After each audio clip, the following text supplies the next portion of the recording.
রাসূল সাল্লাল্লাহু আলাইহি ওয়াসাল্লাম বলেন, আজকাল সলাতিন, সবচেয়ে ভারী সলাত মুনাফিকের উপরে সলাতুল ফজরে ও সলাতুল ইশায়ে।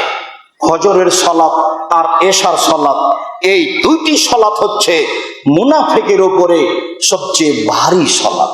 রাসূল সাল্লাল্লাহু আলাইহি সাল্লাম বলেন, মান আদরাকা আর বাইনা সলাতান ফাইদরিকুত তাকবীরাতাল উলা, কেউ যদি 40 দিন সলাত আদায় করে তাতে তাকবীরে তাহারিমা পায়। কেউ যদি 40 দিন সলাত আদায় করে তাতে সলাত যখন শুরু হয় তখনই উপস্থিত থাকে।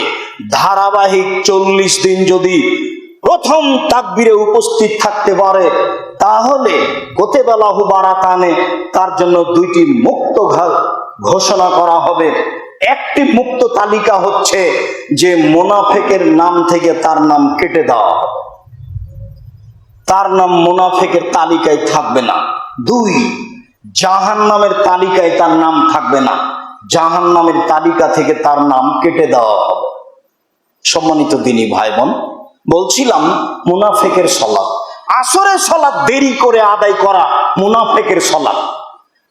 এশার সালাত এবং ফজরের সালাতে উপস্থিত না হওয়া হচ্ছে মুনাফিকি চিহ্ন।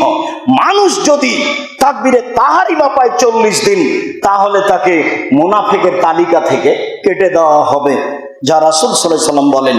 হাদিস বুখারী মুসলিম। সম্মানিত দিনী ভাই বোন, বিষয়টি বিবেচনা করে বিশেষভাবে আসরের সালাতকে নির্ধারিত সময়ে আদায় করার জন্য আমরা অনুরোধ জানাচ্ছি। আল্লাহ তুমি আমাদের কবুল করো।